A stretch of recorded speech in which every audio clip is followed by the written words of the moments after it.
Yeah. To go up there. Right.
I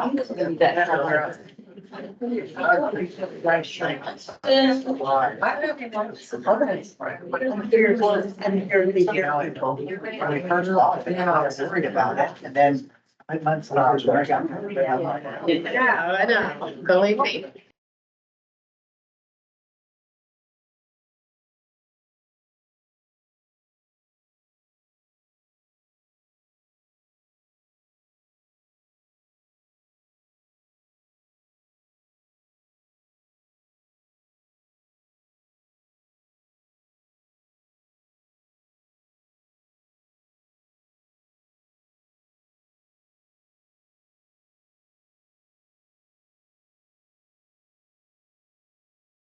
You have time to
Thanks for being here today. Really appreciate you taking the time out of a busy Sunday to join us and talk about this potential site for the criminal justice complex. I just want to note that 3 members of the Board of Commissioners are here today. I'm Julie Thomas. Penny Giffens is going to take notes for us. Lee Jones. We also have Scott Carnegie from VLZ, which is our consultant for the project in terms of design and planning. Corey Grass is back there. He's with the transition team for the Sheriff's Department. We do have some elected officials in the room. We have William Ellis from the Ellisville Town Council. We have Cheryl Munson and Marty Hawk from the County Council. Did I miss anyone? Well, Conyer. Well, Conyer, thank you. I missed you. Thank you so much. Clerk Treasurer, Town of Ellisville. Thank you so much. All right. So we are, oh, and Kate Wiltz from the County Council. So we're here to listen to you and to learn from you.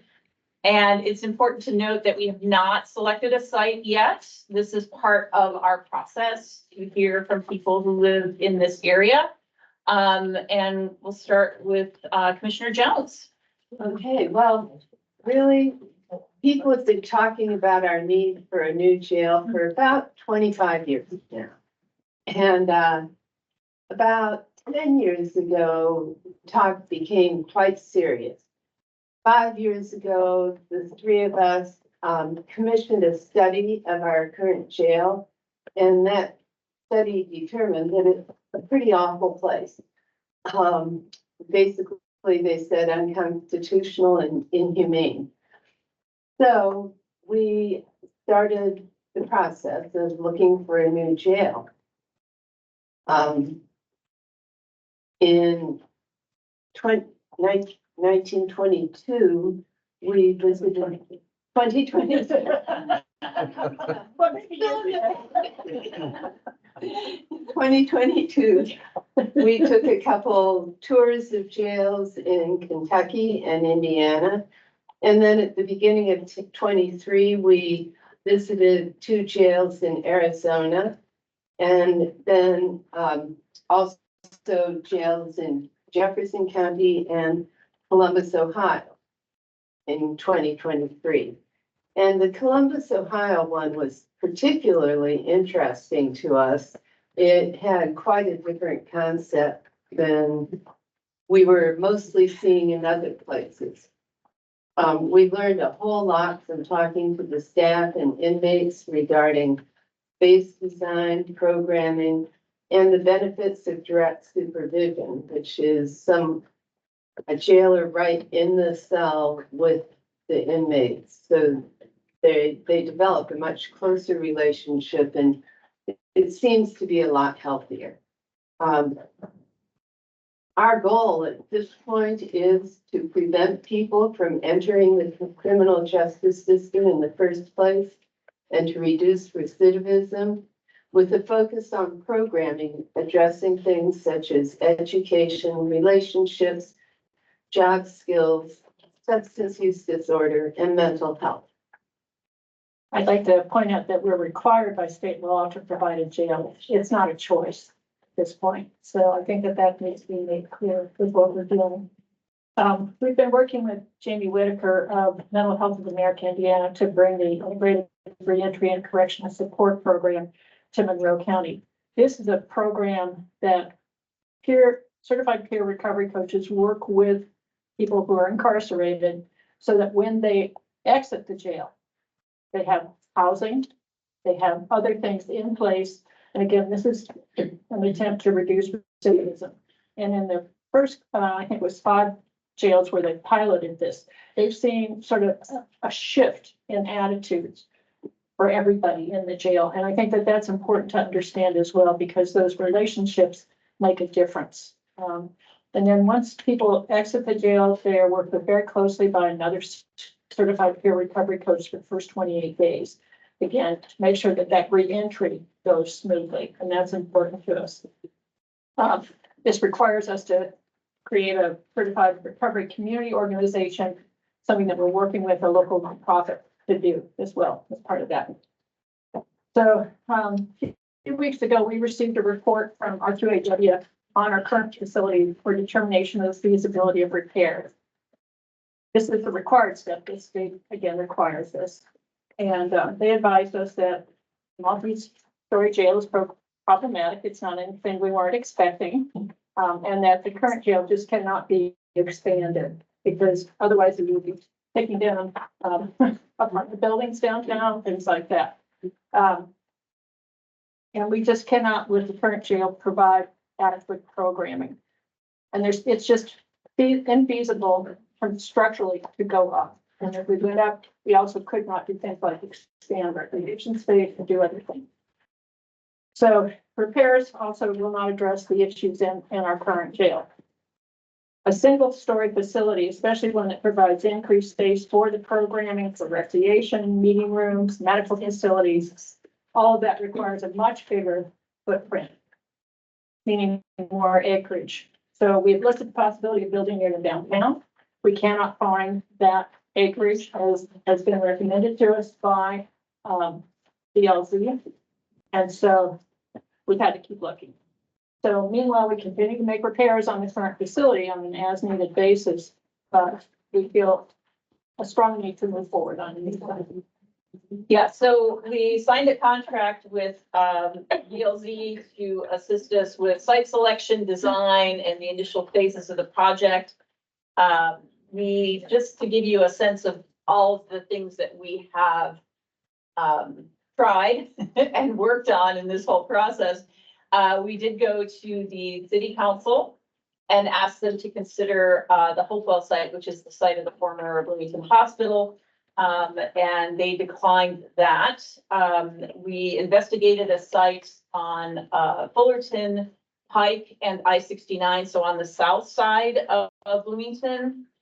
And we proceeded with geotechnical and engineering studies. We had one neighbor for that whole property, and he was concerned about stormwater. We talked through those issues, figured out it could be managed. However, the City Plan Commission and the City Council denied our request to rezone the property for this site. They said it was allocated property for new employment, and moving current employees from one part of the city to the other did not meet their requirements. We also looked at some other pieces of property on that side of town, and they were not sufficient for what we needed for this space. We then turned to the Thompson property, Rogers area, and Grimes. And we had environmental studies, geotechnical studies done there. Again, of course, we held a couple of listening sessions with the neighbors. We heard a lot of concerns about flooding, but the biggest concerns related to traffic because of the size of the school in that area and how difficult it was to get around. We had found out through our surveys and studies that a lot of earth moving would be required. Mountains and mountains of earth would have to be moved. And then we would have to ask Duke Energy to move some high voltage lines.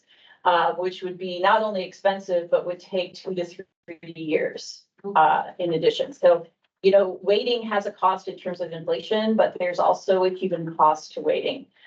We really need to get a new facility, built as soon as we can.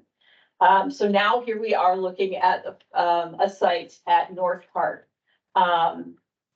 And we are, continuing, DLZ is working with various departments, the courts related services, prosecutor, public defender, probation, all of the, pieces that go with criminal justice. They're working on what's called the programmatic side, which is determining space needs for each department as we're doing this. So we're not sitting back idly and twiddling our thumbs here.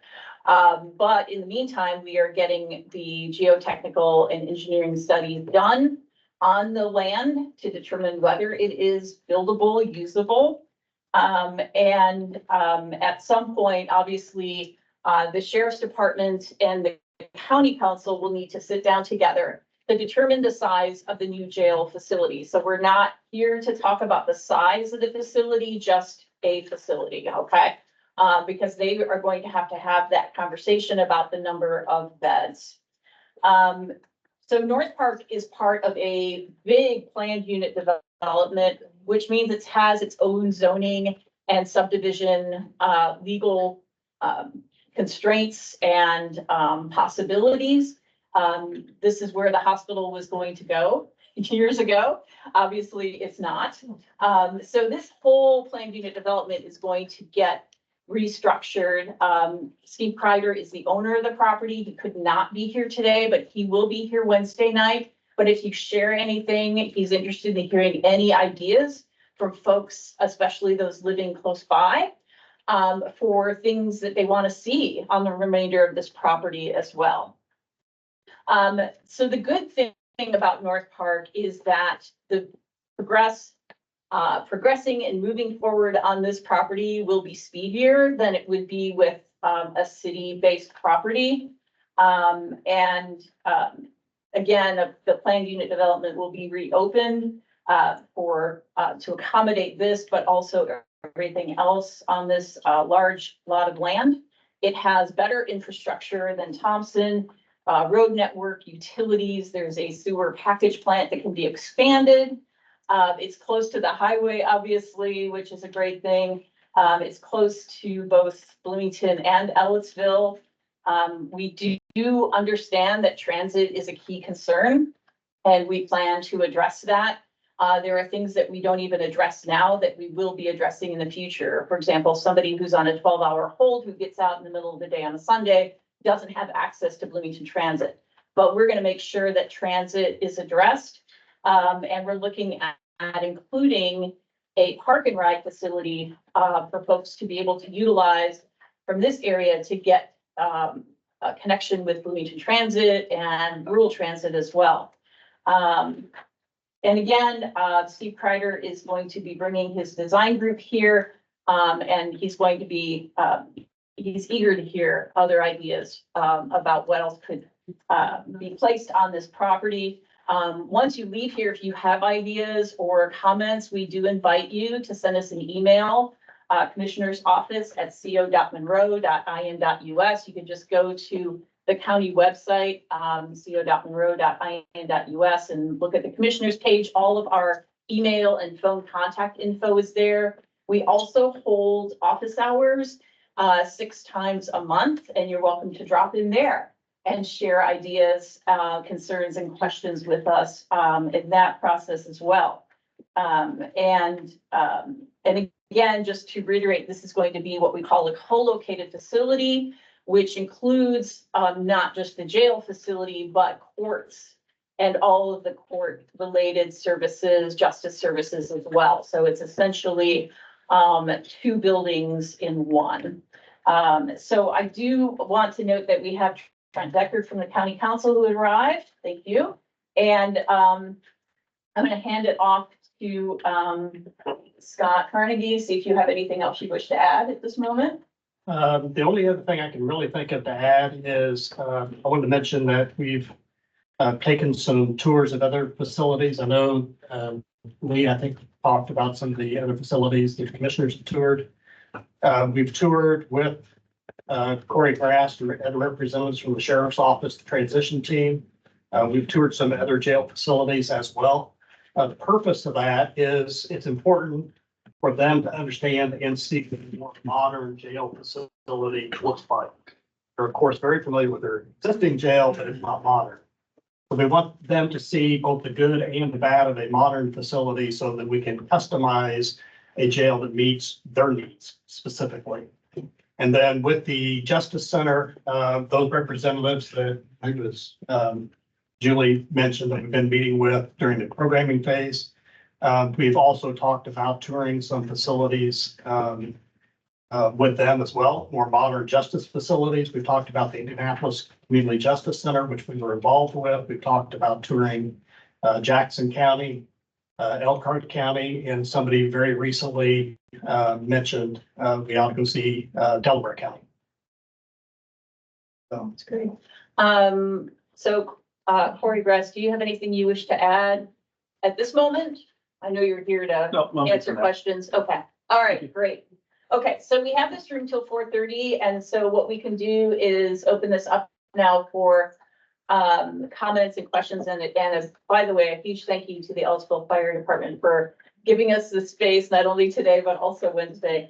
We can just hear your comments and questions and anything related to the development of the rest of the property. We will certainly pass it on to Mr. Kreider when he's here Wednesday if he cannot attend that session. So who would like to start? Well, I'll break the ice. Thank you. My name's Lyndon Snyder. I live adjacent to the North Park PUD in the Stony Brook home subdivision. Have watched, I used to be the president of the HOA there. I attended some of these public sessions years ago when North Park PUD was first developed, addressing concerns then. My immediate concern, so you cited as an example, you have somebody on a 12-hour hold, they get released on a Sunday afternoon, expecting also that we'll have visitors that might come there from time to time. I am concerned about any kind of boundaries, obstructions that we can expect at the county's expense that will segregate the neighborhoods from this entire area. So if you go down to Stouts Creek, which is the natural boundary between North Park PUD and the subdivision I come from, and by the maps, you can see there are other subdivisions as well. We've got a lot of kids, we've got some people that have stuff that they store outside. Really don't want folks wandering down the hill from the facility, just kind of making their way through our neighborhood.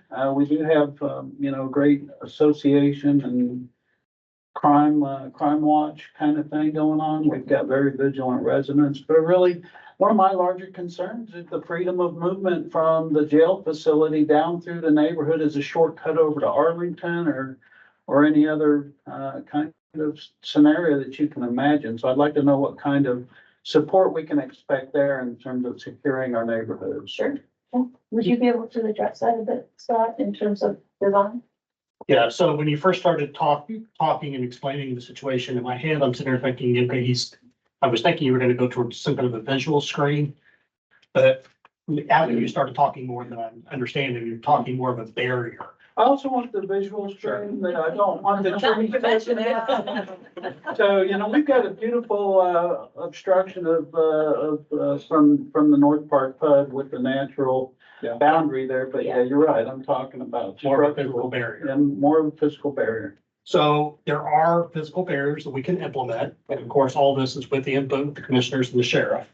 Anything, from a chain link, depending on how far we want to take it from a correctional standpoint, whether there's, razor wire or anything like that. That may be a little overkill, as long as we had some kind of a high fence area.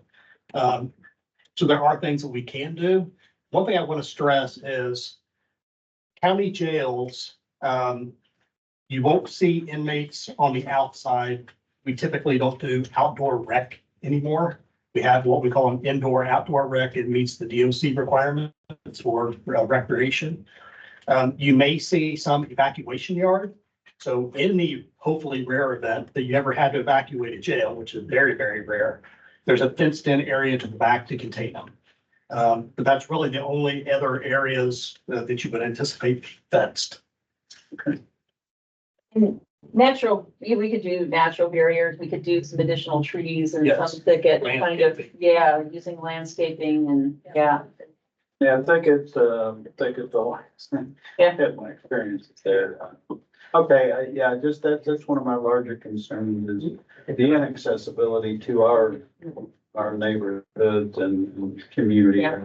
And it's one thing, I'm sorry too, but Please. I'm just thinking out loud again after 30 years in this line of work, but also a natural preventative thing you're talking about is the sheriff's office will be co-located there too. So you'll have many more patrol cars up that way. You'll have people coming and going, cameras, they go with the whole process as well. So that doesn't prevent people from coming your way, but it will deter by having a much bigger police presence in the area. And the plan is with transit is even, for example, like on a Sunday afternoon, that we would use something even like Uber and Lyft on a contract to get people downtown or where they need to go, wherever home is for them in the county. We can get them there, which they can't even do that on a Sunday now. But that would be the idea is to get them out. And one of the things we've seen and we've talked about is a little bit of a landing place before they leave, but that would be at the front. Good. And it would be, that facing that way, and that may be where we release people to, because we can bring in resources on particular days of the week, but also then it's a place they could charge a phone, get a ride. We can get the Uber Lyft where they have somebody picking them up. And so we would be directing people toward that front, of the front street by, closest to 46 would be the plan. And we saw such a facility in Franklin County in Columbus, Ohio. It's very purposeful and it lays out a lot of things that brings in the community too, in terms of services at that point. Yeah, Corrections have changed so much in the 40-ish years we've got our facility. Everything from the way inmates exit the facility, away from staff, which we didn't consider 40 years ago, from putting up high. But even, they talk about Franklin, I've been to Franklin now too. They talk about an inmate gets processed in June, and then 6 months later they get out in January. They don't have a coat. They don't have so they have a specific way of processing people out that gives them a chance to at least be prepared to succeed when they get out. yeah. But that's a great, thank you for raising that. It's really good. Sure, yes. I'm Marie Gingras. I'm a resident in Ellisville.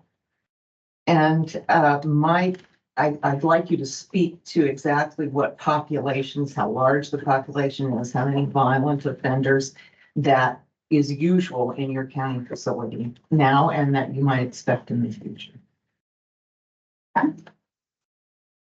So we know that, and again, this is a council and sheriff's department decision. Our QAW, who looked at our current facility and said there's no way to fix this, which we already knew, but we had to get the official word, has recommended 520 beds, which means 470 useful beds. Because the thing is, when you put inmates into a facility, you don't put them all together. So they're differentiated by gender, by class of offense or charged offense, et cetera. So again, that's not our decision. That's a decision that would be made. And I don't know, Corey, if you want to talk about the types of offenses. Well, the number ebbs and flows, and that's one of the problems. We have no control of that. It could spike today for some unknown reason, or COVID could hit, and we could take that number down. So we have to work around generic numbers that we could peak out at or bottom out at and work in between those maximums. And as she was saying, as far as the number of beds that they're recommending, it's not, I always explain to people, it's not as simple as we have 100 beds, we have 80 inmates, and they said we have 20 extra beds. Not necessarily. If they're all female beds that are open, we have male inmates, it doesn't work particularly today with gender identity and things like that, things we didn't address 40 years ago. That's part of my job, is to work through this process, figure out how to best treat people's social issues, mental health issues, addiction issues, the time they're gonna be in, violence level, and those kind of things. So, as far as number of violent, I can't directly answer the number of violent, the level of violence. It seems to me the vast majority of the people that we tend to hold the longest time, obviously, are committed or are charged at a felony level. So there's very few people in there for the lower level stuff that stay at a significant amount of time. So that's kind of a generic answer for what you asked. So I don't have a specific number of, we could find that probably. I'm sure an analyst that could collate those numbers for you. Well, in light of that, then, are you saying, maybe I'm reading this incorrectly, that there's well over 3,000 inmates moved through your system a week? I believe that this chart was provided me also, it's a year. At the bottom, it says, Okay, that was from the end of, because I sure didn't see a full Yeah. year calendar. yeah. Yeah. It appears about that was from, a year ago to most recently, a couple So days. on any given Monday, there would be, if I counted all the Mondays in 2024, there would Yeah, that'd be be the six. average. Okay, And as the chief explained in an email to someone, that ebbs and flows too on the weekends. We tend to get people into court Monday and Tuesday during the day, and more people get released Monday and Tuesday afternoons because they're just getting their bonds set or released or that kind of stuff. So then they also try to get the numbers lower for the weekend because we anticipate more activity for the weekends. thank you. Thank you. Good questions. Yes, sir. Mine is Bill Holdeman. This facility would start at the jail first, and then you would add the additional facilities ongoing later. Yes, so, Mr. Kreider, the owner of the property, has asked us to ensure that within a year of breaking ground on the jail, that the remainder of the Justice Complex construction would begin. So it's a pretty tight timeline. It's not gonna be dragged out over a long period of time. It'll We seem wouldn't simultaneous. put the jail there this year and then courthouse 5 years from now. Right, it's going to be, fairly close together. Yes, yes. Thank you. So how many facilities will there be there? So you've got the jail, the courthouse, what else? So it's all of the court-related services. So that includes probation. It includes, the prosecutor, the public defender. Tell me what I'm leaving out here. Clerk, thank you. You know, it's big out. The sheriff's office obviously would be there. That would be where the sheriff's office would be. We have spoken with, the presiding judge, Mary Ellen Dekoff, and she's looking at continuing, maybe splitting some of the services, between downtown and, this facility, for example, the check-ins for probation, community corrections, what they call the blow and go, where people have to check in. There's, it seems like, the likelihood seems to be, and nothing's in stone yet, but that there would be two places, and I would imagine most would be downtown. Most folks would check in downtown still. So We're still gonna have two facilities, is that right? Two major hubs. I wouldn't call it a major hub downtown, right? The downtown, we would have to find something else to repurpose that building for, sell it, whatever. At North Park, there would be two major. Yes, at North Park, there'd be two facilities. Yes, I misunderstood the question. Did I? No, I think I was asking about downtown also. Okay, Okay. okay. So in got it. essence, the justice building itself would be moved, the employees Yeah. from that center would be moved to North Park. Yes, and the one thing that we can provide at North Park, one of the things we can provide at North Park that we can't do now is we can provide parking for people who need to use the court services, at no cost. And that's something that will, I think, be a benefit to the community as well, but especially getting a good transit hub going will make it accessible across the whole county for everyone. Yeah, William? Yeah, you had mentioned that there's other facilities, other areas we were looking at. And I know the time, every delay, as you know, is costing Yes. money, lives, everything else. Is there a plan eventually to say, we're gonna have to use eminent domain and build where we need to build? No. That's not anything we've discussed. hadn't really crossed our mind. Okay. Yeah. I just know eventually the court is gonna say, you guys have had X amount of years, you know, to fix this, and maybe out of your control. Mhm. And- Yes, yeah, that could happen, but we have been making forward progress and, the ACLU is happy with the fact that we are making forward progress at this point because we are continuing to investigate. All of these investigations take time. Right. But it's important to remember that as we're waiting for geotechnical and engineering, we have this meeting. And DLZ is doing the programmatic space needs research as well. And so all of this is happening at the same time, and most of it is behind the scenes, behind the curtain. And most people don't know what all the work that's already going into it because they don't see a shovel hitting the ground. So, but it's a really good question. So my question is with the justice system, so you have bail bondsmen and lawyers and places to eat, like what is the plan for having that in there? Yeah. Public businesses. Yeah, so that's a really good question, and that's one of the things that I'm really grateful that Steve Kreider is so open and is bringing, you know, he's gonna be here at the Wednesday meeting, and he's so open to listening to what residents in the area want to see. I would imagine some of those things will eventually find their way to this area, that there'll be office, commercial, you know, maybe some big box store or something as well. That there will be places to eat and that all of those things, North Park is gonna look so different in about 10 years from now, you won't believe it, that there were cows grazing on it this week, right? So I will add that to that list, that clearly those are things that will come with that. So more commercial activity and economic development for this area, which is a good thing. Well, and then I have another question really quick tied into that too. Will there be traffic studies for impact potentially? Because I mean, sometimes when I'm coming from Bloomington, it's already a nightmare to get back into Ellisville now. And that's just with who we have here now. And Ellisville already has some planned developments.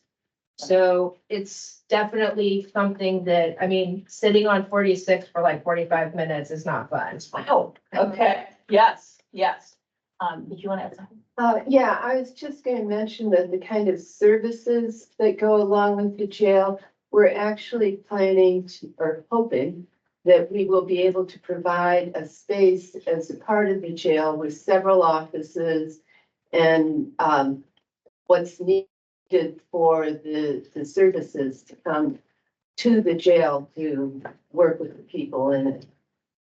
So to further that conversation, like right now, the parking garage in the basement, they're Stride. At the new center, is that going to be something that is going to be implemented as well? Or are they going to try to have more facilities like that at North Park? Yeah, I imagine that we will be looking at creating some sort of a crisis facility, and it may be something that could be part of that exiting lobby strategy, because we've seen that done. We saw that in Arizona. So that if, but I can't imagine replacing Stride, right? I think Stride has a home and it's in a good place. Right. And it's downtown. And I think there may be the opportunity to create something smaller and similar. And then we can address the size of it based on need. Yeah. I'd like to point out too, that Stride is a collaborative thing with, Yes. uh, The Sheriff's Park. Center Stone, Right. other places. So we're not sure that they would also like to be out of these Okay. facilities. Yeah. And we're hoping to see, you know, because one of the things we want to do always is to prevent people from entering the criminal justice arena in the first place. And if they do enter it, to reduce recidivism and keep the number of people down to a minimum who come back, who recidivize. But we are looking at the same time, not at North Park, but elsewhere. We're looking to try to develop, to ensure that we develop and our community develops a mental health center and substance use disorder treatment facility, inpatient, outpatient, So the first step to that is figuring out what the gaps are, and our health department is working on that study now. And then we all need to work together collaboratively to determine the best place to put something like that, get somebody in to be the provider and, yeah, so that's, our hope is that this facility is underused. That's our hope. We're also, hoping that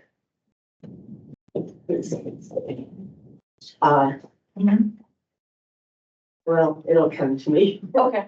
I'll come back to it. Okay. Yes, ma'am. I was going to add that what I've heard over the many years that this has been talked about is that people don't want Stride to be so close to the jail as it is now. So I think leaving it downtown is an excellent idea. It stands alone, it's its own place, and the jail is something else, some other place. It's a great comment. Yeah.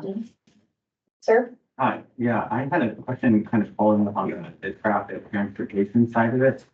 You mentioned potential like contracts with Lyft or Uber to get people who are released from jails to their homes or get back to the community. What about for people who need to get out for court appointments? Because right now failure to appear is already the #1 booking type and can cause a downgrade. So will there be some transportation provided from the city to the courts? And Yes. the cost, like long-term cost?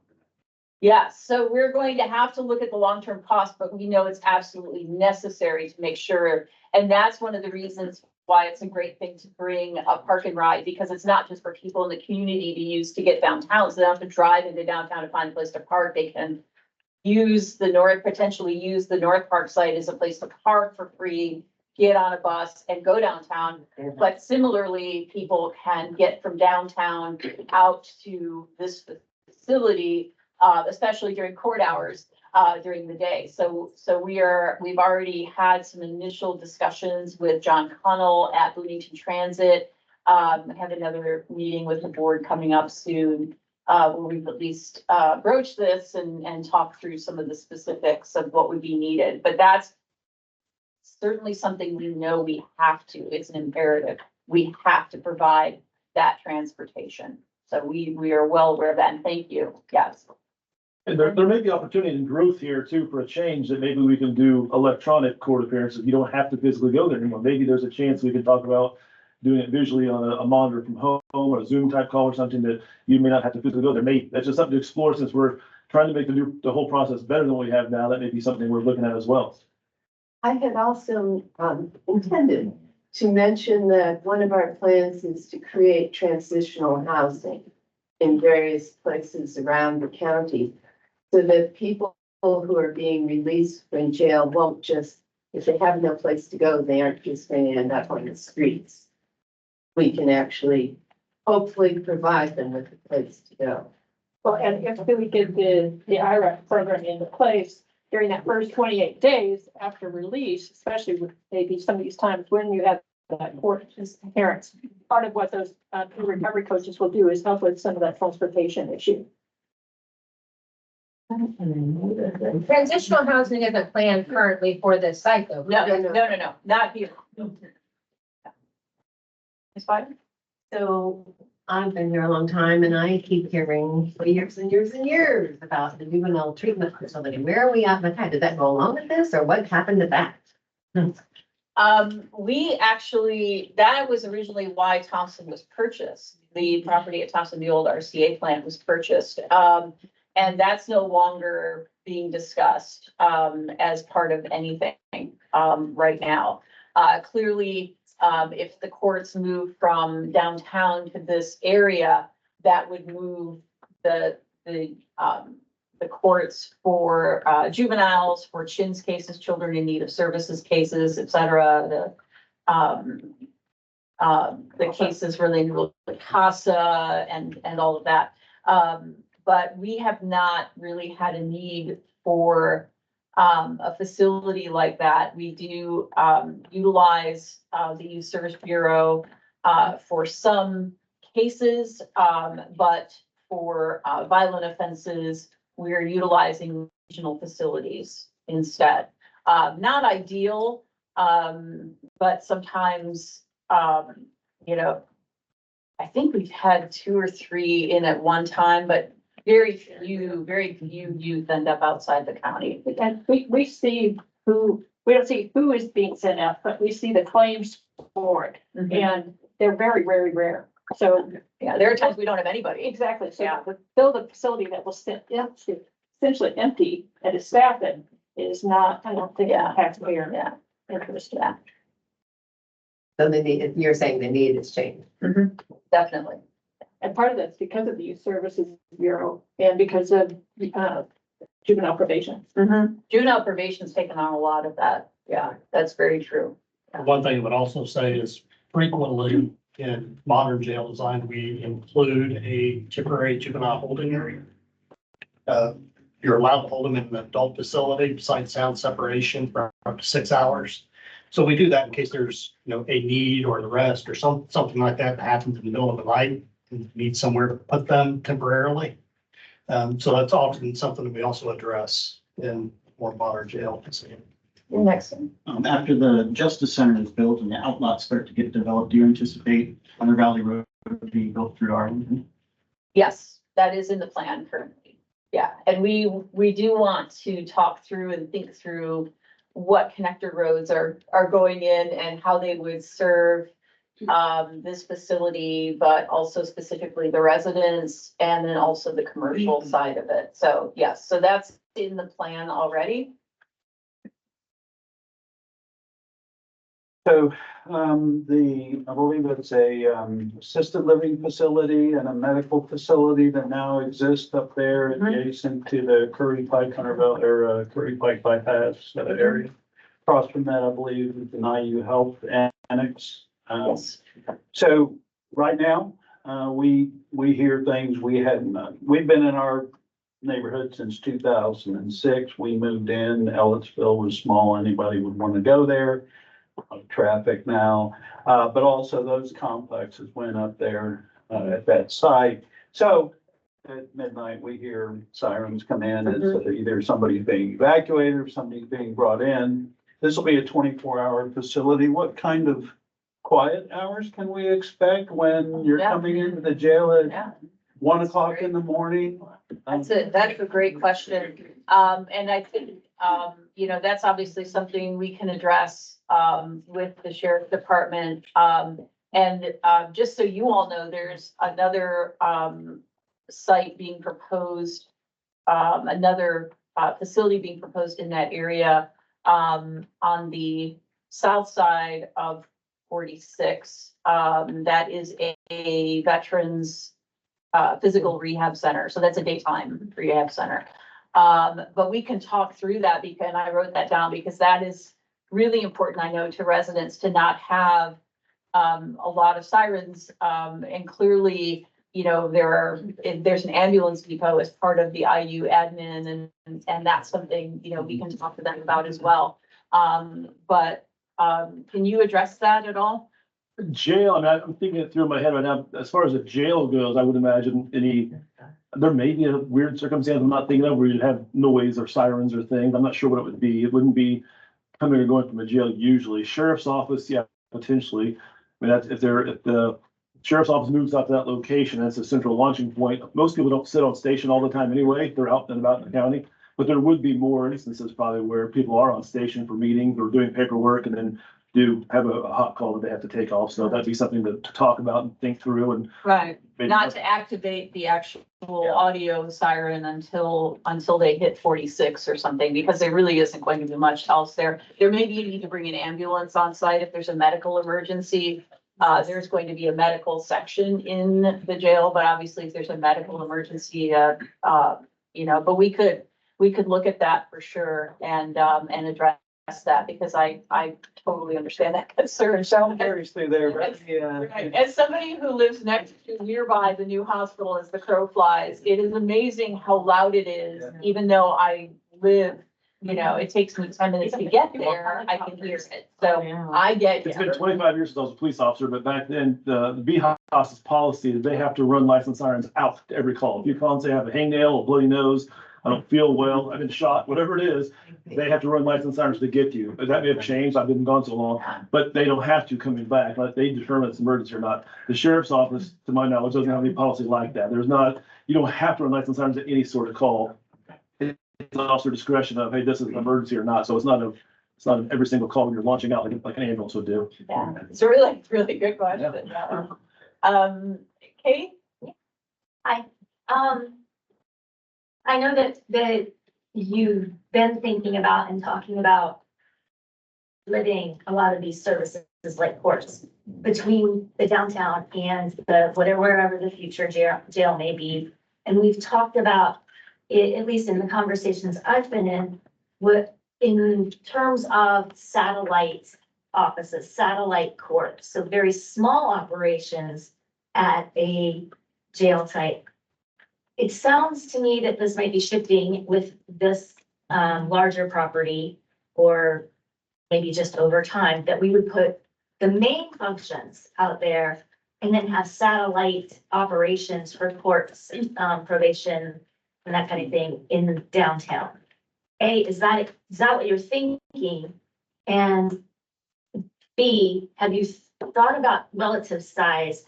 I guess my concern is, wow, all of a sudden, we're doubly funding space and operations for these departments. And Security. yeah, from a fiscal standpoint, I'm like, yeah, that's big. But you know, so I'm just curious what your thoughts are, and that might be for you, Scott, too, as you've talked to folks.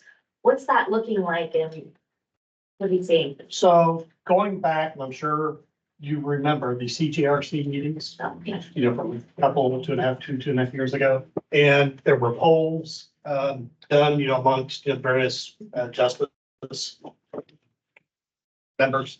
And the consensus, as I recall from those polls that were taken, is they had a strong desire to be co-located with the sheriff's office and jail and the courts, because they didn't want to, you know, be moving back and forth, you know, between their offices downtown and wherever the site may be. And at the time, you know, we were thinking Fullerton, and you know, there was a couple of things that may possibly Hopewell. But nonetheless, they still had the desire to be co-located on the same campus. So during these programming meetings that we've been having over the last few weeks, I think the consensus is still their desire to be co-located on the same campus as the sheriff's office and jail and the courts. So I can second that, because as I started this process, I got hired in January and was getting up to speed on things. I did outreach to the council, the commissioners, the judges, obviously the sheriff, anybody I could think of that would, NAACP, local clergy, Chamber of Commerce, anybody, any citizen that hit me up on Facebook or my email account, go have coffee with me here, anybody I could talk to about team building. And I heard the same thing is, I mean, within the public defender's office, want to do things a certain way. Once they're in the jail, they don't want to be inside the jail because they don't have the rapport with their inmates if they're doing that. But as a whole, everybody wanted to stay co-located. And I think I can comfortably say for the sheriff, as far as us transporting inmates from another location to a court system is a nightmare. Fiscal and physical both. The cost is outrageous, and then manpower, and then safety wise. I don't care if it's 1 mile or 5 miles. There's only so many routes we can take with an inmate from point A to point B that people are going to pick up on after years of doing it or days of doing it. Inmates know when they're going to court, so there's liability issues, there's safety issues, there's staffing issues, cost of gasoline and liability insurance, whatever. It's just, it doesn't make any sense from the sheriff's office to not be near the court system for us. Right. The conversations with presiding Judge Mary Ellen Decoff were about some of the smaller daytime services being provided downtown still, as well as at this, like the Blow and Go, and including also at this facility, but doing it at both locations in smaller form than is currently being done now. It is also a requirement of this property owner that there be a co-location, and that also makes a lot of sense for him as well. So I respect that. But the sheriff has said absolutely co-location, even if it were Hopewell, is required, and Hopewell's now off the table, so. Yes. So what about, with a little bit of reference to staffing there, what about staffing the new places, or how many are gonna be? And then, like, you're expanding the jail beds, it sounds like. So what's the anticipation on future employees, or what are you thinking about there? Yeah, so one of the things we've learned is that with a new facility actually being on one floor, that it actually requires less staffing than a smaller facility on multiple floors. And so we don't anticipate that there's going to be a significant increase in personnel for a jail facility. And I don't know if you want to speak to that as well, Scott.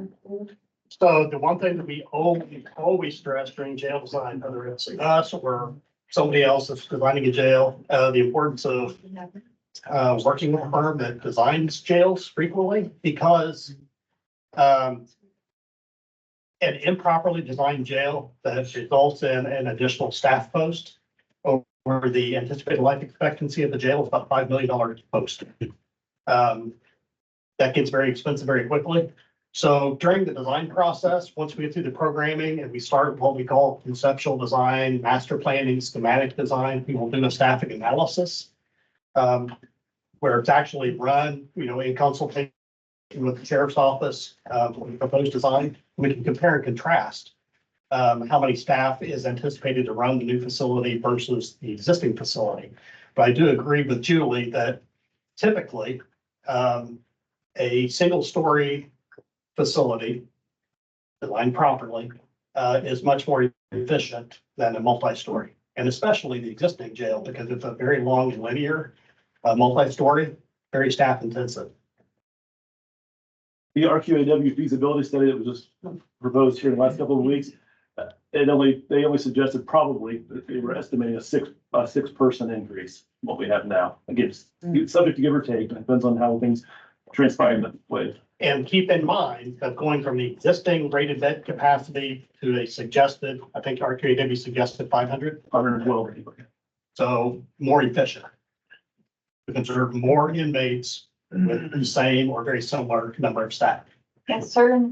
Yeah. I have to say, I've heard the sheriff express to the county council skepticism about this idea that they would need fewer staff.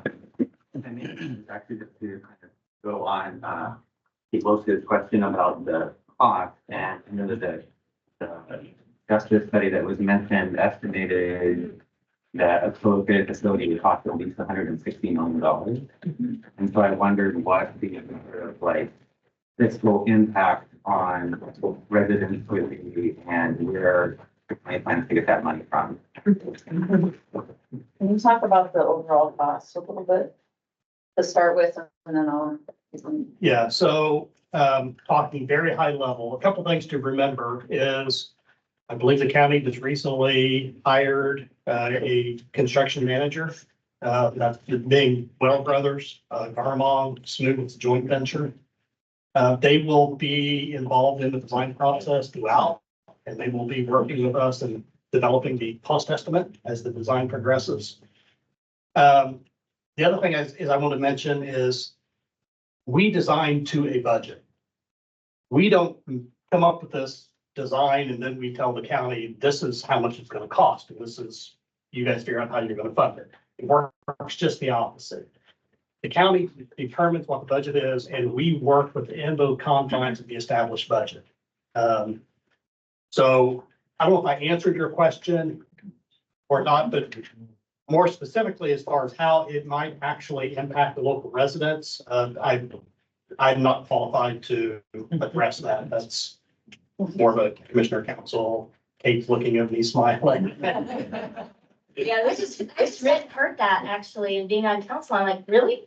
So we have the right. when do we talk about that? The council and the sheriff need to sit down and determine the size of the facility that you want to build. And we have been, that's part of the process, and the cost will depend on the site. Yes, and we'll have a better idea as far, so, because we haven't done a design yet, right? So what we're doing right now is we're going through the programming phase where we're determining the space needs. Not only for today, but we're encouraging people to look at 10, 15 years out. Keeping in mind, you're not really gonna move into this facility probably for another 3 or 4 years at best.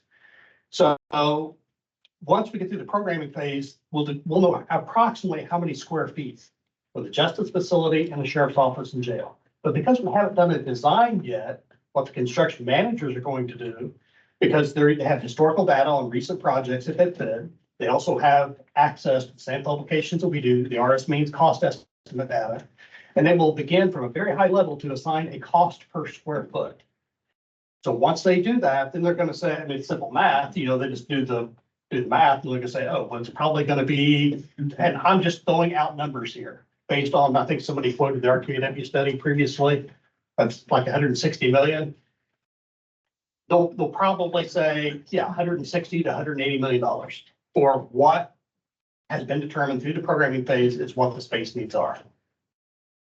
And there's money for that, is that what you're saying? We budget, you design what's in our budget? And the commissioners and the council. Council and, yeah, I mean, it's again, it's the number of beds and it's the council that makes that determination, Where's not that the commissioner. 160 million, where's that coming from? That's a, that, Are we gonna be raising? I look, we can go to Cheryl first and then Nelson Hawk and whoever else, but you had your hand up anyway, so. So I was gonna talk about staffing because at a recent council meeting, I asked our sheriff very directly, would staffing be reduced from what it is currently with the new jail? And he said that's not part of the plan. And this was, my concern was that we were increasing the jail staff here and increasing it there. And we had to get a handle on how many new employees we're adding to the county's payroll. Sure. And so I said, but we went to the same training session where they talked about newly designed jails and single story being more efficient. And he said, but it just doesn't work out that way. So he's not anticipating a reduction in staff. I think the difference is, as Scott pointed out, in the number of beds versus the number of beds we have now. It's the number of staff per bed ratio that is different in a better designed facility. I can see that. But the number that's been thrown out by RQAW is 512 beds. The question is that, yes, that would require more staff, but certainly we don't have 512 beds now. So there is going to be a differential, but that's why the sheriff's department, Corey, Kyle Gibbons, the jail commander, everybody needs, and the council, y'all need to sit down and determine what you want to do at this point, because that's not our decision as commissioners. That's not something that, we're not going to say, oh, you have to do X, Y, Z. It's, it's really the council and the sheriff that need to make this, and it's a tough decision. You all know it's a tough decision. Yeah. So one of the things that we have considered and hope might still be an option down the road is to not build immediately to the maximum number recommended, but to design in such a way that future additions are not just possible, but easily accommodated. And this is in line with our interest in putting more funding into programming rather than into a physical development. And Cheryl, if I could just expand on that, when we toured Hamilton County, I think you all saw that, where we shelved space, but we didn't finish it out. So that we could come back later, 5 years, 10 years, and finish out the inside, but the shell was already there. I think that's what. I did. Yeah, And we and saw, that's, yeah. yeah, and that's what we're, yeah, The utilities were stubbed right there. Yeah. right. That's definitely what we're looking at, because, what they do now, unlike the current jail downtown, what they do now is these cells are actually pre-constructed at a different facility, and Commissioner Jones went and saw some of those facilities where they do this work. It looks amazing. And they're brought in and placed inside. And so what can happen, for example, is let's say we never need that capacity. We have the shell built, but one of the wings has been used so much in 20 years. Oh gosh, we're not in this situation again. We're like, oh, we have to build a new jail. What you can do then is bring in new cells, create a wing, and then take down the old wing, move inmates and take down the old wing. So there's a lot more flexibility in terms of remodeling as well, and rebuilding and ensuring that the facility continues to be useful for much longer than our facility downtown has been useful. So it adds life to the facility long term. But definitely, yes, a shell. But that's something that we thought everybody had talked through and had liked. But again, that's a conversation the council has to have with the sheriff. Yeah. Can I ask Scott to also address the ways these new jails are designed? Does it reduce the number of maintenance staff because they can access things so much more easily?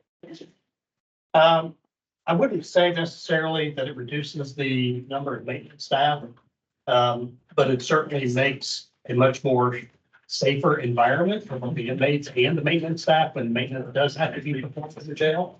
And what Commissioner Gibbons is talking about is more modern jails. We have what's called a perimeter chase. It's outside a secure perimeter. So all of these utilities within the modular steel cell where, it's the inmate's little domain and home for a while, all the utilities back up to that rear chase. So the maintenance staff, if they have to go in and unclog a drain or, place a valve or something like that, it's all done from the outside of the secure perimeter. So they never interface with the inmates. And they don't have to bring tools and, things like that, where you're always concerned about an inmate grabbing a screwdriver and fighting it and those types of things. Well, that's And good. also reduces some of the staffing that needs to go Cost. in terms of the jail staff to hunting. Exactly. Yes. If I could think back on some of that, because it kind of goes into maintenance and cost. One of the things that I think that our team has discussed amongst, elected officials, appointed officials, sheriff staff, and I don't know if the public knows, but we've talked about very conservatively what we're told from the people that do this for a living at the training I just came from, is very conservatively, every year we wait is costing us 3 to 5% of inflationary costs. And if we are talking about a number that starts with a 1 and the hundreds of millions, that we're every year costs us another $3 to $5 million. So I like the idea, I'm very minded to starting with a certain size and maybe building that out, but there is a cost of that as well. And on the overarching theme of maintenance and things, we have an elevator now that doesn't work. We've talked about it many times in public and everywhere else.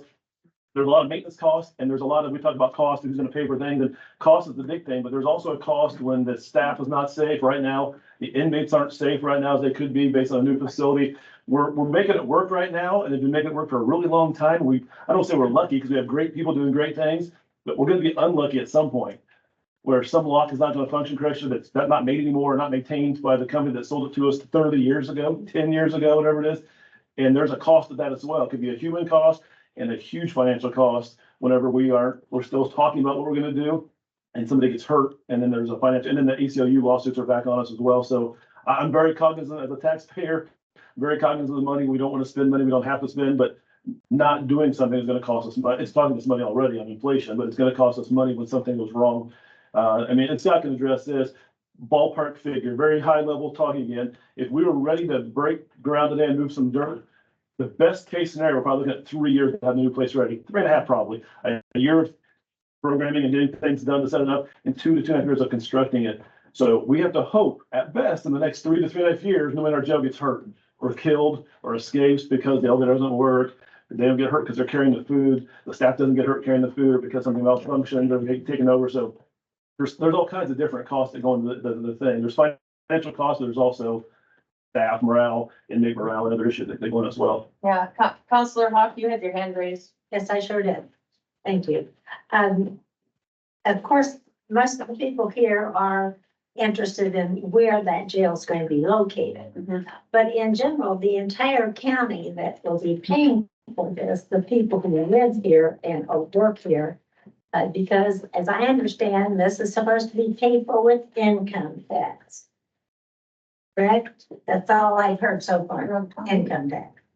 But rather than saying 160 million, 170 million, I mean, most of us want to know, what does that mean for us? What does it cost if your income is $50,000? What will it cost you every year in income tax if your income, however much? Let's put an estimate out there so the public knows what it is we're discussing that we want them to pay for. And don't ask the county council to make decisions with the jail, and we don't even have that information. And since there's people being paid to come up with these dollars or estimates or something, tell us so that we can tell the people, this is what we're going to ask you to pay. Right. And you pay that, whether they're holding it out of your taxes every time you get a paycheck and someone's being held out, or you pay it once a year, however you pay income tax, you will pay for this.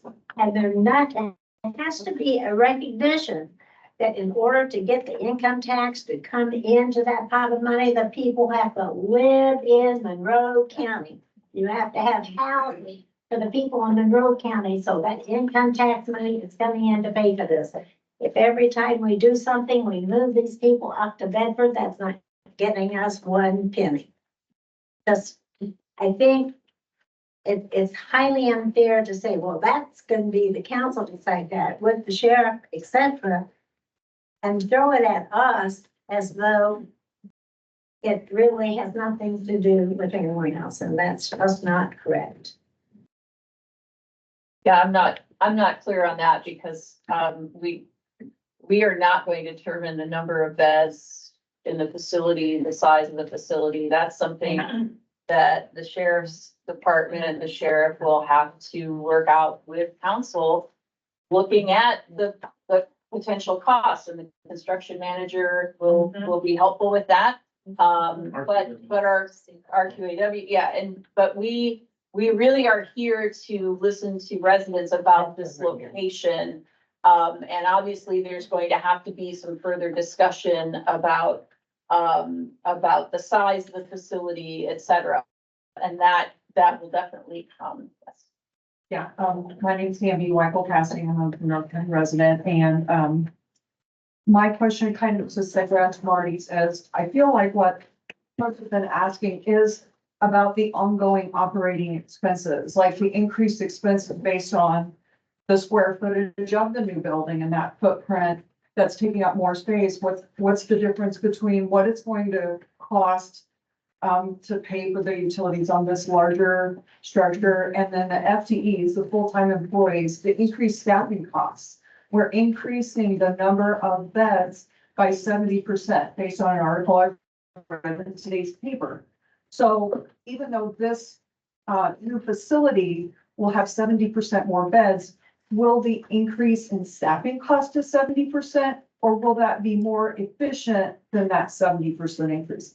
Those are the kind of numbers that I'm interested in. I'm interested in the loss of property tax revenue for this property, because it will become a government facility and then we won't be collecting property tax on that. And maybe even property values around that facility might decrease in value because of location of that facility. These are the kind of things that all of us want to consider based on this decision. And how does this decision affect the quarry property that the commissioners purchased a couple of years ago? And what's the plan for that property, which I believe is adjoining to this property? So could you please fill us in on what discussions you have about that property? Plans. Yeah, so again, the staffing cost is going to depend on the size of the facility and the number of beds, and that's not our decision. So I get that. In terms of efficiency, utility wise, this new facility will be way more efficient utility wise than our current facility. Our current facility is so inefficient in terms of energy usage because it was built in the eighties and it's not, it's not well built. It's, there's no, we can do a lot better, obviously, with the new facility in terms of utility costs, but staffing is going to depend on the number of beds. Again, in terms of the courts and everything else, staffing will remain the same. It's just a different location. So really, it's just, and I get your point, it is an important thing, but that is not it's not our decision to make. But clearly, yes, the quarry property is located to the east of the current, what we're looking at is a current potential site for the criminal justice complex. And that is something we've looked at in terms of economic development, in terms of also a park setting. We are looking at utilizing, we think having a larger parking area could be used for both park and ride and also for this property. So we're looking at potentially having a outdoor limestone museum, and there could be arts, there could be entertainment, there could be night sky events so people can see, do astronomy courses and things like that. There's a lot of opportunity, limestone carving, the limestone symposium, a whole host of things, and that we're going to be meeting in the next couple of months just to start the process before we go to the community and say, what would you like at this property? But it could be a wedding venue. It could, I mean, there's so many possibilities for this property. And so having that criminal justice facility there impacts that not at all, except in the dark sky initiative part of it. So we're gonna have to work on that. But otherwise, there's no impact at all. It just is another reason to have really good transit and parking and that connectivity on trails and things like that. So, but clearly there's an opportunity for a lot of great development in this area. That's not just commercial or government, that there are a lot of options on the table. And as I said, in 10 years, you won't recognize North Park at all. So. And if this park is developed, that would be another group of people that would come in to use it, restaurants and other commercial facilities that might be now. So realistically, about this site, what is the timeline if it were selected? What is because I'm hearing a lot of different things, and so realistically, how does this happen? So we've been really consistent about this in terms of the timeline and it depends on when the site is selected in terms of time of year. But typically it takes about a year to break ground. Correct me if I'm wrong on this. I think. And then once you break ground, it's 2.5 to 3 years. Let me rephrase that. So, So the commissioners select the site, correct?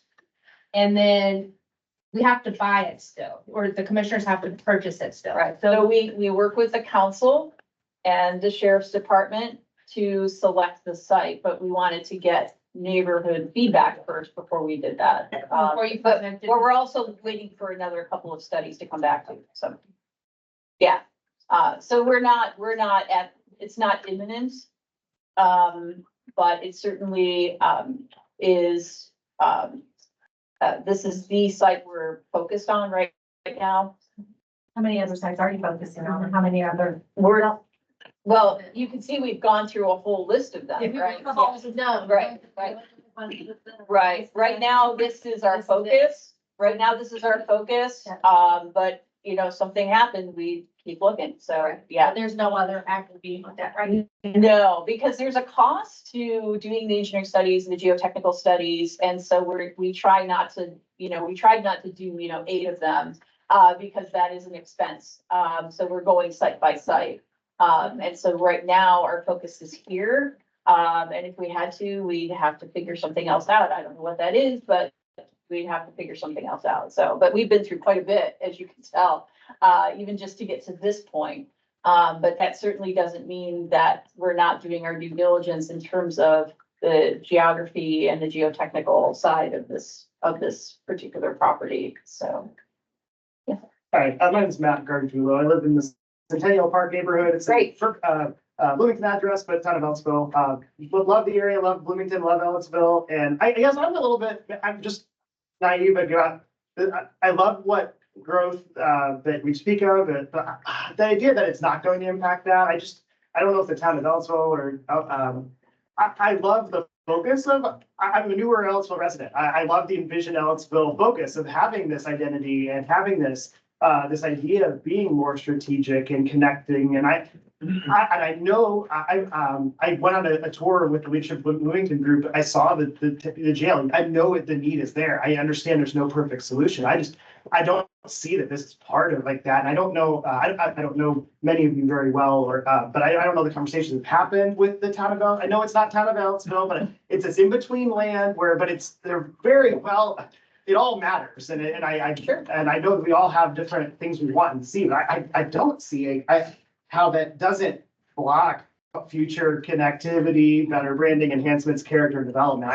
I'm sorry, I don't see how that doesn't impact that. And we know that, if I could throw into, I mean, again, the owner of the property is very successful at what they do, very successful, and they're willing to let it happen and to make it a positive thing. So if it was going to hamper that, I mean, that's just my 2 cents. That's not. The owner. But he is, he does have a financial interest in developing the remainder of the property. This is a small piece of a large, the size of North Park is rather large. And what I appreciate about him is his willingness to come here Wednesday night. Right? Okay, sorry. What I appreciate is his willingness to come here Wednesday night and to hear from folks about what else you want to see on this property, as he's going to be proposing. Ellisville action plan. I'm sorry. I'm so sorry. Yeah. There's wonderful. That's got mapped. Like, this is part of the Southeast State Road 46 commercial corridor. It's not part of Like, out of this Envision Ellisville plan, this idea was to have this growth and see, and it talks all about, it's an 80-page it's on page 61. It's wonderful. And I don't. It's not saying a jail. No, it doesn't say this. It said a hospital originally and a fire station, and that's not I gonna. understand the need. has there been conversations? I understand it's not the town of Ellisville, right? Is that Mr. Ellis, right? That's correct. But have you had conversations with, has there been an opportunity? This is the opportunity. I think right now I'll say deference, they're just getting, no decisions have been made, but this is the conversation that they're having. They've not come to present to the council, but the council really doesn't have a say-so. This is more than just being an adjacent resident. But yeah, you are right. The Envision Ellisville plan, because we go just a little bit west of that. But no, this is the commercial corridor. Right. And we hadn't factored in the fire station here or hospital in the newest Envision Ellisville plan. It's been commercial development and then kind of the residential even further out west. So, I mean, Sure. we're gonna have to work with the county to make sure that whether this happens or not, Right. it still fits that plan. Right. Because the county will have to develop and design the planned unit development for this whole North Park. But that's really something that Steve and his contractor, the development firm, are going to bring to the county for consideration. First it has to go to the planning commission, then it has to go to the commissioners. So there's a lot more in this process. But that's certainly why we made sure that we've been communicating with Ellisville and keeping the conversation open and inviting everyone here today. I think that's one of the reasons they had it here at the Ellisville Port. I appreciate that. Yeah, and now, because that property, from my understanding, that is in the unincorporated area, correct? Yes. So the city of Bloomington Right. really has as much say as we do. Right. I mean, legally, you know what I mean? Okay. Just a quick process question. You said it has to go to plan commission.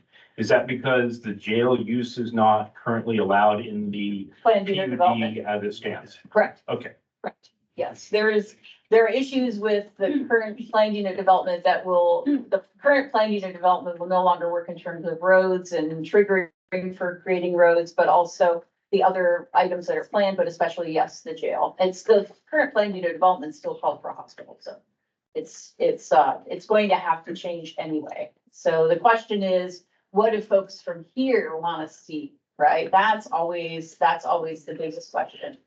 Did you have a comment? Yeah. Randy Cassidy, question in regards to specific site on this. What is the cost of this site? We don't have the assessed values back yet. We get appraisals, because the county, can only pay, a fair market value for property. So we are waiting on appraisals to come back, that will tell us what we can pay for it and what we can only pay for it. Yes.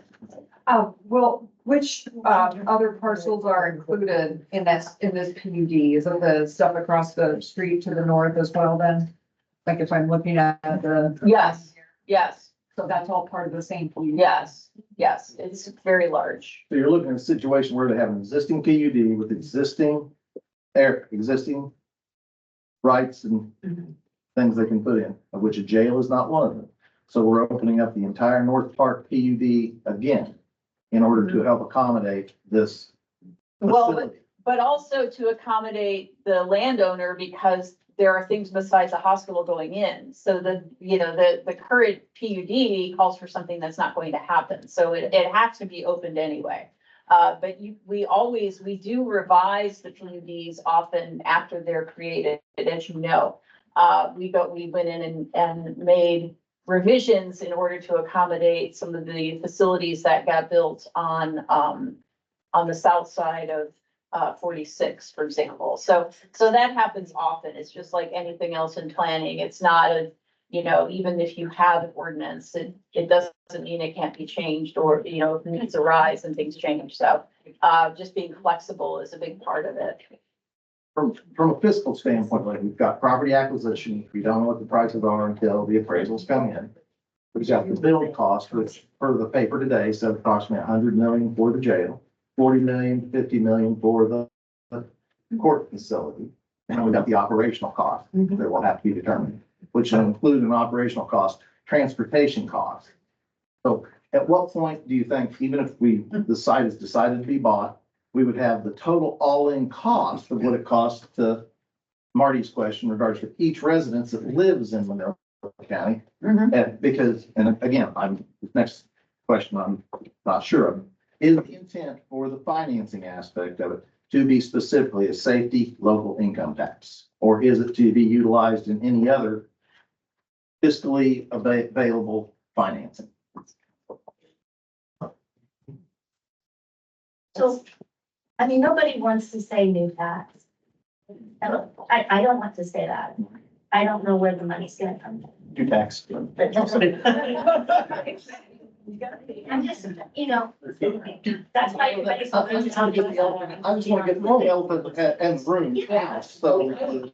I will say that, that we would have to have these things nailed down before we said, this is the site, we're gonna put in an offer for purchase, because you can't do that without the council anyway. And so we should have all of these things, but they will happen, all at once. It will seem like it's all at once, but we're working on different tracks simultaneously, right? So, but that's the process. And it means that we have to gather a great deal of information, and decisions are going to have to be made by other bodies and other people that are going to play a role in what happens as well.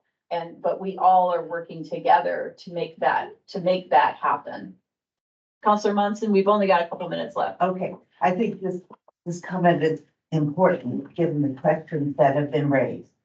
And while we can't tell anybody now what it's going to cost them and what sources of funding we're going to use, I want to assure everybody that we are looking at this. We will have excellent financial advice to present options available to us. And the discussion will be in front of you all, so you can know what is going on. The NetU Hill Room is open and everybody is welcome, as President Decker always said. And, we serve you. Yeah. Our constituents, fellow taxpayers. And it's gonna be hard and tough, but we will do it. And, we have to wait for the right information to, be ready to discuss. Absolutely. Counselor Hawk? Right, I would just like to suggest, after having spent how many decades selling real estate, that before I started showing someone a $2 million property, I would find out first what they can afford. To make that situation happen, and then I would try to keep them in that range that they had told me that was what money they had. And so I think at least we could, without having all the design details, all of that worked out, we could say, if we raised X dollars, this is what it would cost you in income tax if you make this much money. Just throw that out there, folks, because once we've got this design and this beautiful building plan, it's a little too late to say, oh, whoops. We're not gonna get to that point until we have that number. And Marty, what you just said and explained better than I did previously is exactly what I was trying to say before. In that we can't design a facility and then deliver it to the county and say, hey, this is what it's gonna cost you. It works just the opposite. Exactly. Yeah. Exactly. Exactly. You explained it. Exactly right. That's exactly right. I appreciate the CID having to do the convention center. They're looking at, this is how much money we have. We have to work with these parameters. That's right. Exactly. And that's why that's what we're all going to be waiting on, especially once we get the appraisals in.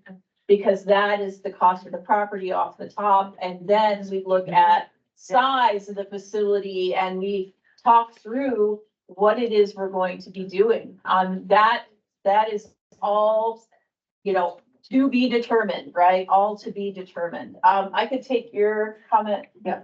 Yeah. Let's try to be quick because we really only booked the room till 4:30. So yeah, thank you. Yeah, I wanted to, I guess, ask a question about the RQAW study, which was for the commission to study the feasibility and the cost of renovating the current jail. And it came up with a number of about $68 million. And so I feel like we should at least, since that was the whole purpose of that study, the sort of like dream jail with the 512 beds that it mentioned was not really, from what I understood, the original purpose of that study. Or what was needed from it. And so it just kind of seems to me that we have a situation where jail design companies who stand to profit from a larger and larger jail are driving our policy decisions about what we need. Yeah. And I think it's especially concerning given the fact that we're talking about a larger and larger jail when our jail population is increasing. Right. So why is that? Yes. We need a bigger and bigger jail. Yeah, I really appreciate, if we could get everyone in the room to listen, thank you. I really appreciate your point, and that drives home exactly what Scott is talking about, which is they don't design something and then say to us, here it is, figure out a way to pay for it. We need the sheriff and the council to sit down and come up with a bed count to start with. That's what we need. And we also need to get the appraisals on the property, right? So all of these things, all of these spinning plates are going on simultaneously. The RQAW study is a statutorily required step before we build a new facility. RQAW has said you cannot fix this facility to make it humane and constitutional. That was their outcome. It is up to the judges to determine how many people are in a facility. It's not the sheriff's job. It's not our job, so that's why we all have to be working together. But for us as commissioners, our key issue right now is before we say, oh, we should look at buying this property. We wanted to hear about this as a location for the future criminal justice complex for Monroe County, and to get feedback and to hear concerns, things that we need to address. And again, Steve will be here Wednesday. We're at 6 o'clock right here, same place, to talk through, to hear from you what else you want to see on this huge piece of property that he owns. Since we are redoing the planned unit development, the hospital's not coming. We're considering this as a potential site for the criminal justice complex. What else do you want to see as area residents on this property? And I think it's great that he's opened that up. I agree with you, that number from RQAW is not set in stone, but we need to get the sheriff and the council to talk through that bed count to start with. And we also need to get appraisals, and all of these other things all have to come in. We have to get the geotechnical and engineering studies done and back to us to determine if there are additional costs to using this property. Environmental site assessment. Yeah, environmental site assessment. So there's all of these components that make this up. Our goal today is just to hear if this is an okay location. What are your concerns?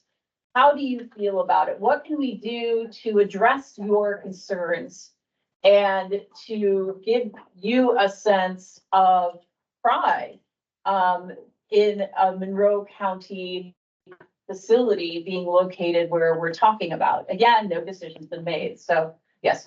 I want to say one thing else about the RQAW cost that goes with it. If we were to try to renovate the current facility, every single person that is currently an inmate would have to be housed someplace else for several years, and we pay additional for that housing. We also have to move those inmates back and forth from wherever they're housed to our courts. And that's the situation that the sheriff wants to avoid. It's when it's most dangerous for the sheriff's staff, when it's most dangerous for the community. That number barely keeps us afloat from getting somebody killed or sued again. That doesn't, we can't build up. We can't, that does nothing for mental health counseling, that does nothing for medical unit segregation cells we need, that we haven't increased in 40 years. The Sally Court that we book inmates in, your police started on that alley, that little tiny garage door has been renovated like 10 times, but it was terrible when I worked there in 1996, and it's terrible or worse now than it was back then.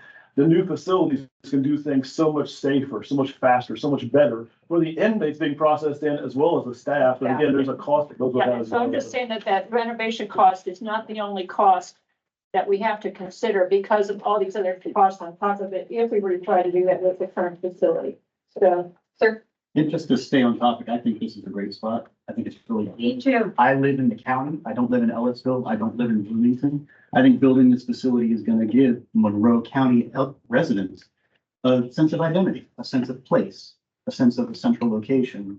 This feels like Monroe County to me. The idea of like it's a Bloomington problem. Well, maybe it shouldn't be a Bloomington problem. It should be a Monroe County problem. We should own it, and we should have this facility. And we should be proud of it. And I think you'll be impressed with the facade and the look of the new facilities versus what we have now, which is a little draconian compared to I'm the sure. places Well, we've been touring. it's in Bloomington. Yeah, but Yeah.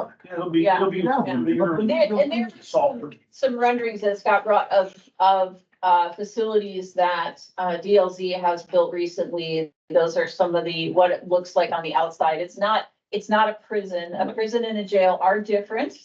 And they don't look the same. It looks like a generic government facility, not, I don't mean to use the word generic, but it looks I say it's softer and more impressive. Yeah, it looks better than Where a prison for sure. But it certainly is something where there are design elements that can add to the outside of the facility to make it something that's not, a square box. It's not just a big box. And the inside look. I'm a sucker for kids. I have always been a sucker for kids from till I was young. And the current facility is brutal. So you bring your child there to see you in that facility. There's just nothing. It wasn't built for that 40 years ago. It's not built now. The newer facilities have, again, they're not fancy and high end. He's shown me some furniture options we have, some of the things other places are doing. We can make the kids have a better experience there. And I'm not saying it's ideal, but whether it's a playground or like the stuff they can sit on, where they can play their toys, the way they see their parent in that setting. There's so many better ways we can do it than what we're doing now. And there's a cost with that. Yes, absolutely. There's a cost with that. But there's a cost of not doing it as well. We currently, nuance is not my strong suit. So we bring people in now that have mental health issues, addiction issues, whatever they have going on, no home. And we have them in there for causing a problem. They're there for 30 days or 60 days or 180 days. And we throw them back out and say, don't do it again. And they're back again. And then 30 days later, we say, don't do it again. And they bring them back in a year later and they don't do it again. We don't have the capabilities to help fix the problem. I'm all for locking people up and be locked up. That's the primary purpose of a jail. But at some point, to help people not come back to the jail again. Right. So let's take the last three comments, ma'am. I just want to say I live in Stony Brook and I don't want to live by a jail. I don't want to live next door to a jail. Okay. So I understand the cost, I understand the need, but I live there. It's my property, it's my property value. I don't feel safe with it and I'm okay with it. Yeah, and so we want to hear from you, any ideas you have, if this is the site selected, what we can do to make that better, to help if this is what happens. But I definitely log your objection for sure, and it matters, it does matter. Liz? Go ahead. Yes, so I'm back to the property itself. So I'm wondering about footprint of what you're planning on building. How much of the space will there be any space left over in case you need to add on? Or will the space be designed so it can be built up if it needs to go another level up? Good question. Okay. We hear that question a lot. So the answer to your question is yes and no. Yes is it will be situated on the site to accommodate future expansion horizontally, not vertically. That's the no portion. Because? Primarily because the same reason that the question got asked whether or not the existing jail can accommodate going up. In 20, 30 years from now, if you were ever to consider going up with construction, the structural codes, building codes can change significantly. Yes. Seismic requirements can change.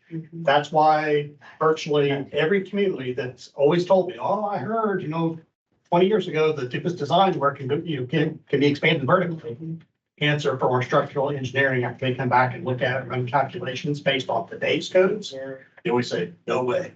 And it's such a security issue now with our current facility to have an elevator, and it's just something that we don't plan on doing. Although we are looking at a potential for sort of an attic where storage of inmates' personal items would go, for example. That can be on a second floor because inmates don't need to be there, right? So, but yeah, we always would. And technically, it's your question, to be very specific, sure we're not misleading. There is a second floor of the jail, but it's just a set of stairs in each cell block. The cells will be double stacked most likely. And the inmates could go up and down the stairs, stack up the stairs, one level of stairs, so it's a stackable thing, but not an elevator like. But that's within their own block. Right, Yeah. so if you looked at the outside, it would be 2 stories tall, but it's not. Yeah, I appreciate that. Yeah, that's. That's much. Given the circumstance, when we look at the overall arrests and how many people are coming to jail, my understanding is approximately 70% come from Bloomington and through the university. So approximately 30% are through our sheriff's department, actual incarceration. What is the dialogue with the city in regards to a location that may be closer to the municipal boundary and would also cut down on overall operational costs from a transportation standpoint? Right. Is any of that dialogue? 'Cause I know the Rockport Road facility, the Rogers Street facility. Is there any other things, since it is a combined community, Monroe County picks the site, but we have the 3 police departments that have to co-join between the sheriff, Bloomington Police, Indiana University. Is there another area that they consider to assist? Well, we've talked to them about Hopewell, which is downtown former hospital site. They said no to that. It's also a very confined site, and it's not. We have to co-locate. Wherever we go, we are going to co-locate because we are not going to be able to build anything next to our current court. Therefore, we're going to have to co-locate. Then we went to Fullerton. They said no to that. We looked at Thompson, and the property is not usable yet. It is going to cost so much to develop that property for such a large facility. And we didn't even get to the point of asking them for an approval because our geotechnical engineering study said, yeah, this isn't going to be viable for years. So, so that's why we're at where we're at. When we've asked them specifically, yes, they want it downtown. Well, that sounds great. They've said, why not put it where you have vacant land across from the convention center, for example, 3rd Street, College, Walnut. The problem is that's not enough space. It would have to be a multi-floor facility. We cannot do a multi-floor facility. So, and we're trying to get the convention center done. So there is nothing else in terms of the size of the land we need. This is it. This is, you know, we're really limited in what's available. So we could want it downtown all we want, but we have tried to be in the city of Bloomington. I think we've made a great effort. What's good about this site location is it's close to the highway. So if a Bloomington police officer is at 2nd Street, they can come up the highway with somebody, right? So it's in a way, it's also a lot more direct in terms of getting to the facility, depending on where you are in the city, of course. And I believe, I mean, you may correct, but I believe the sheriff's office is better located there as far as response times to the entire county. That's a great point. Thank you. That's almost that. Yeah. We discussed co-location. At one point, we had the Bloomington Police Department and the Sheriff's Department located at the same location. That's way out of my league. That's, I wish. Oh, that was. I don't I don't either. You do? It's a long one, and you got that. If we look at the aspect of policing and incarceration in our community, to keep the least amount of incarceration, the best way to help keep recidivism from occurring and keep our community co-located, what's that location? Because I understand this is the one that works within the county and what the commissioners have to make a decision on for location. But the cooperation between city, county, and university seems to be able to. I've been speaking out of turn too. I'm not even sure the city where I used to work knows where the next police department is gonna be yet. I don't, that's why. So we need ask them to help us guess where their next one's gonna be to help us pick our decision. They may want to locate, I mean, who knows? I don't think they want to be. That'd be a great outside the option. city. They can go right back. Yeah, that's a good point. Any last anything? So please, though, I really appreciate, we all appreciate hearing from all of you, and the time you've taken today. Thank you all. And again, we encourage you to email, call us, join us for office hours. We will, if you want to just send us an email and give us your email address, we will keep you posted on next steps along the way. I'll bring a sign up sheet Wednesday, but also again, you're invited to attend Wednesday, 6 o'clock right here. And again, Steve Kreider will be here, to listen to your ideas about other uses for the North Park property as well. So, really appreciate all of you and all of your time and everyone for being here today. Thank you. Appreciate it.